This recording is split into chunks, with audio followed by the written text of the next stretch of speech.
¿Por qué los personajes más poderosos del anime siempre tienen el pasado más oscuro? ¿Por qué las historias más inspiradoras suelen nacer del dolor más profundo? La respuesta a estas preguntas no solo cambiará tu forma de ver tus series favoritas para siempre, sino que también te ayudará a entender por qué estas historias nos impactan tanto.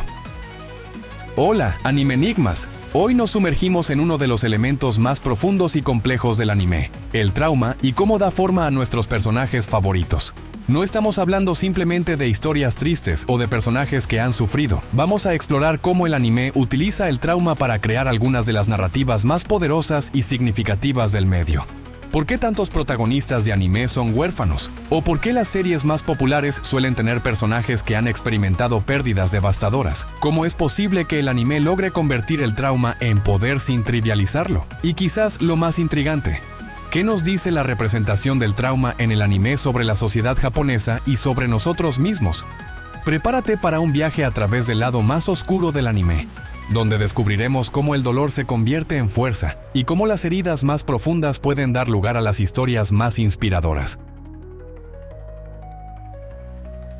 Comencemos desmitificando algo que muchos consideran un cliché: el origen trágico. En el anime, el trauma no es simplemente una excusa para hacer más interesante al personaje. Es un catalizador que impulsa cambios profundos y desarrollo significativo. Tomemos a Naruto, por ejemplo. Su historia no es simplemente la de un niño huérfano que sufre el rechazo de su aldea. Lo que hace única su narrativa es cómo ese trauma inicial moldea cada una de sus decisiones y relaciones. Cuando Naruto se encuentra con Gaara, otro Jinchuriki que experimentó un trauma similar, no lo ve como un enemigo, sino como un reflejo de lo que él podría haber sido. Su capacidad para conectar con otros a través del dolor compartido se convierte en su mayor fortaleza. El trauma de Naruto no es solo su historia de origen, es la lente a través de la cual entiende el mundo y la base de su deseo de cambiar el sistema ninja desde dentro.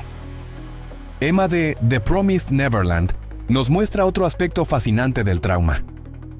Descubrir que su amado orfanato es en realidad una granja de humanos para demonios sería suficiente para quebrar el espíritu de cualquiera. Pero Emma transforma ese horror en determinación. Lo verdaderamente notable es que ella no busca venganza. En cambio, su trauma la impulsa a buscar una solución que rompa el ciclo de violencia. Incluso cuando se enfrenta a los demonios que se alimentan de niños, su objetivo no es la destrucción sino la transformación del sistema. Ken Kaneki de Tokyo Ghoul representa quizás el ejemplo más visceral de cómo el trauma puede reconstruir completamente la identidad de una persona. Su transformación de estudiante tímido a ghoul no es solo física, es una metamorfosis psicológica completa. La serie nos muestra, a veces de manera brutalmente gráfica, cómo cada nueva experiencia traumática lo obliga a reconstruir su comprensión de sí mismo y del mundo. Lo fascinante es que Kaneki no simplemente supera su trauma, lo incorpora a su nueva identidad, aprendiendo a existir en el espacio entre humano y ghoul. Los Caballeros del Zodiaco nos ofrece un estudio profundo sobre cómo diferentes individuos procesan el trauma. Seiya perdió a su hermana y fue enviado a una muerte casi segura en Grecia. Hyoga vio morir a su madre y quedó atrapado en un ciclo de duelo que lo lleva a visitar su tumba submarina. Ikki fue enviado a la isla de la Reina Muerte, donde el amor se convirtió en odio. Shun tuvo que luchar contra su propia naturaleza pacífica. Cada caballero no solo sobrevive a su trauma, sino que lo transforma en una fuente de poder cósmico, convirtiendo su dolor en el fuego que enciende su cosmos. Y hablando de traumas deportivos, Supercampeones nos muestra cómo incluso en un anime aparentemente ligero sobre fútbol, el trauma juega un papel fundamental. Como ya vimos en nuestro video dedicado a Supercampeones, que por cierto es uno de los más queridos del canal y si no lo has visto te dejo el link en la descripción, cada personaje enfrenta traumas que moldean profundamente su desarrollo. Oliver sufre lesiones devastadoras, separación familiar y una presión inmensa por alcanzar los sueños de jugar en Brasil. Benji Price lidia con el peso de las expectativas y el miedo al fracaso. Steve debe colaborar económicamente con su familia, Andy y su enfermedad cardíaca. Pero en cada caso, estos traumas no son meros obstáculos a superar. Son experiencias que forjan su carácter y definen su aproximación al deporte. ¿Por qué el anime se atreve a mostrar el trauma infantil de forma tan cruda? ¿Qué nos dice sobre la capacidad de la animación para abordar temas que serían demasiado intensos en la acción real? El anime tiene una capacidad única para mostrarnos cómo el trauma no solo afecta a individuos, sino que puede crear ciclos que se perpetúan a través de generaciones enteras. Es una exploración fascinante de cómo el dolor no tratado puede reproducirse una y otra vez. Attack on Titan es quizás el ejemplo más poderoso de esta dinámica. La serie nos muestra cómo el trauma histórico puede envenenar sociedades enteras durante generaciones. Los eldianos viven encerrados tras murallas, cargando con una culpa histórica que ni siquiera comprenden completamente. El mundo exterior los odia por crímenes cometidos hace siglos, y lo más devastador es ver cómo este trauma colectivo moldea las decisiones de Eren Yeager. Su transformación de víctima a perpetrador no es repentina. Es el resultado de un ciclo de violencia y miedo que se ha estado alimentando durante siglos. Demon Slayer nos presenta una perspectiva única sobre cómo diferentes personas responden al mismo tipo de trauma. Tanjiro y Nezuko pierden a toda su familia en una sola noche sangrienta. Pero mientras Nezuko se convierte en demonio, Tanjiro canaliza su dolor hacia la protección de otros. Lo fascinante es que la serie no juzga estas diferentes respuestas al trauma. Incluso nos muestra cómo muchos de los demonios más terribles fueron una vez humanos que sufrieron traumas devastadores. No justifica sus acciones, pero nos ayuda a entender cómo el dolor no procesado puede transformar a una persona. Vinland Saga aumenta la apuesta al mostrarnos cómo se puede romper activamente el ciclo del trauma. Thorfinn comienza su historia consumido por la venganza, perpetuando el mismo ciclo de violencia que mató a su padre. Pero lo verdaderamente revolucionario es su decisión consciente de romper este ciclo. La serie nos muestra que elegir la paz cuando has sido criado en la violencia puede ser más difícil y requerir más fuerza que continuar con la venganza. ¿Cuántas veces hemos visto que los villanos más memorables del anime son simplemente víctimas de trauma que nunca recibieron ayuda? ¿Qué nos dice esto sobre la naturaleza del bien y el mal? De hecho, si este tema te interesa, te invito a ver nuestro video sobre villanos del anime. Está en el canal y te dejo el link en la descripción, donde analizamos cómo muchos de los llamados villanos tienen motivos profundamente justificados para sus acciones, la mayoría nacidos de traumas que la sociedad ignoró o empeoró. La forma en que el anime aborda el trauma colectivo es particularmente fascinante, especialmente cuando consideramos el contexto histórico de Japón. No es coincidencia que tantas series exploren desastres a gran escala y sus secuelas. Akira y Godzilla son reflejos directos del trauma nacional japonés por las bombas atómicas, pero van más allá de la simple alegoría. Akira nos muestra una Neo-Tokio construida literalmente sobre las cicatrices de una explosión devastadora, mientras que sus personajes luchan con poderes que son tan destructivos como transformadores. La imagen de una explosión que devasta Tokio no es solo un elemento de ciencia ficción, es un eco de un trauma histórico real que sigue resonando en la sociedad japonesa. Grave of the Fireflies nos ofrece quizás la representación más cruda y honesta del trauma de la guerra. A través de los ojos de Seita y Setsuko, vemos cómo la guerra destruye no solo edificios y cuerpos, sino también la inocencia y la humanidad. Lo más desgarrador es que la serie no necesita mostrarnos batallas o explosiones para transmitir el horror. El verdadero trauma está en los pequeños momentos de desesperación y en la lucha diaria por sobrevivir. Japón se hunde actualiza esta exploración del trauma colectivo para la era moderna.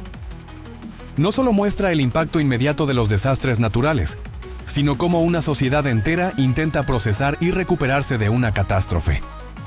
La serie es particularmente relevante considerando la experiencia de Japón con el terremoto y tsunami de 2011.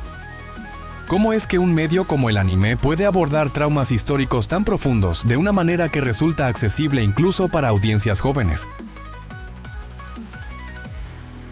Si este análisis te está ayudando a ver el anime desde una nueva perspectiva, ayúdame a compartirlo con más fans como tú. Cada like y compartida nos permite seguir creando contenido que profundiza en los aspectos más fascinantes del anime. Ahora sí, continuemos con nuestro análisis. Una de las contribuciones más valiosas del anime a la narrativa moderna es su capacidad para mostrar que el trauma, por profundo que sea, no tiene que ser el final de la historia. De hecho, puede ser el comienzo de un viaje de sanación y crecimiento. Mob de Mob Psycho 100 nos ofrece una perspectiva única sobre la sanación del trauma. A primera vista podría parecer que sus poderes psíquicos son su característica más notable, pero la verdadera fortaleza de Mob radica en cómo maneja el impacto emocional de tener estos poderes. Su trauma no viene solo de incidentes específicos, sino del miedo constante a perder el control y lastimar a otros. Lo revolucionario de su historia es que no supera su trauma a través de grandes batallas o momentos heroicos, sino a través del trabajo diario, haciendo ejercicio, construyendo relaciones genuinas y aprendiendo a aceptarse a sí mismo. La serie nos muestra que la verdadera sanación a menudo ocurre en los momentos más mundanos. A Silent Voice aborda el trauma desde una perspectiva raramente vista en el anime, la del perpetrador.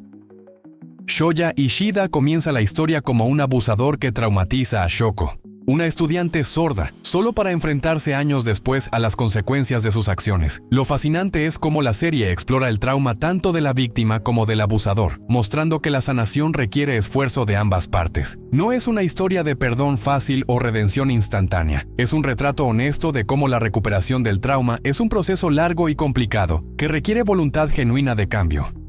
March Comes In Like a Lion nos presenta quizás el retrato más realista de la recuperación del trauma en el anime. Rei Kiriyama, un jugador profesional de shogi, lucha con la depresión resultante de múltiples traumas, la pérdida de su familia biológica, la dinámica compleja con su familia adoptiva y la presión de ser un prodigio. La serie es notable por mostrar que la recuperación no es lineal. Hay días buenos y malos, avances y retrocesos. La sanación viene gradualmente, a través de pequeños momentos de conexión humana y autodescubrimiento. ¿Por qué algunas series logran representar la sanación del trauma de manera tan auténtica, mientras otras caen en soluciones simplistas o mágicas? En algunas series, el trauma no es simplemente un elemento de la trama, es el motor que impulsa toda la narrativa y da forma a cada aspecto de la historia. Neon Genesis Evangelion es el ejemplo definitivo de cómo el trauma puede ser el núcleo de una serie entera. Cada personaje principal está profundamente traumatizado. Shinji por el abandono de su padre, Asuka por la pérdida de su madre y la presión de ser un prodigio, Rei por su propia existencia como ser artificial. Pero lo verdaderamente revolucionario de Evangelion es cómo el trauma personal se entrelaza con el trauma colectivo. Los ángeles que amenazan a la humanidad son menos aterradores que los demonios internos que persiguen a cada personaje. La serie nos muestra que a veces las batallas más importantes no son las que se libran en robots gigantes, sino las que ocurren dentro de nuestra propia mente. Made in Abyss utiliza el trauma como una herramienta para explorar los límites de la humanidad y nuestra fascinación por lo desconocido. La serie nos muestra cómo el deseo de conocimiento y descubrimiento puede llevarnos a situaciones traumáticas, pero también cómo ese mismo trauma puede transformarnos. Cada nivel del abismo presenta nuevos horrores, pero también nuevas posibilidades de crecimiento y comprensión. La serie plantea preguntas incómodas. ¿Cuánto estamos dispuestos a sacrificar por el conocimiento? El trauma nos hace más o menos humanos. Violet Evergarden es única en cómo convierte el proceso de sanación del trauma en la narrativa principal. Violet no solo está lidiando con el trauma de la guerra y la pérdida del Mayor Gilbert, está aprendiendo a ser humana y a comprender las emociones a través de su trabajo como Auto-Memory Doll. Cada carta que escribe para otros es un paso en su propio viaje de recuperación. La serie nos muestra que a veces ayudar a otros a procesar sus emociones puede ser una forma de sanar nuestras propias heridas. ¿Cómo ha evolucionado nuestra comprensión del trauma a través de estas historias? ¿Qué nos dice sobre nuestra propia capacidad de recuperación y transformación? Y así, Anime Enigmas, hemos visto cómo el trauma en el anime es mucho más que un simple recurso narrativo. Es una lente a través de la cual explorar la condición humana, nuestra capacidad de recuperación y nuestra habilidad para transformar el dolor en fuerza. Estas historias nos muestran que el trauma, aunque doloroso, no tiene que ser una sentencia definitiva. Puede ser el catalizador de un cambio profundo, el inicio de un viaje de autodescubrimiento, o incluso la base para ayudar a otros que están sufriendo. Ayúdame compartiendo este video con otros fans del anime. Cada nuevo suscriptor nos acerca más a poder crear videos más extensos y profundos sobre los temas que más nos apasionan. ¿Tú qué piensas? ¿Qué serie crees que ha manejado mejor el tema del trauma? ¿Qué personaje te ha impactado más con su viaje de sanación? Déjalo en los comentarios. No olvides darle like si este video te ayudó a comprender mejor la profundidad de tus series favoritas. Y recuerda comentar, amplía el video en nuestros shorts. Los que lleguen a 1000 comentarios se convertirán en videos completos como este. Suscríbete para más análisis que profundizan en el fascinante mundo del anime. Nos vemos en el próximo video.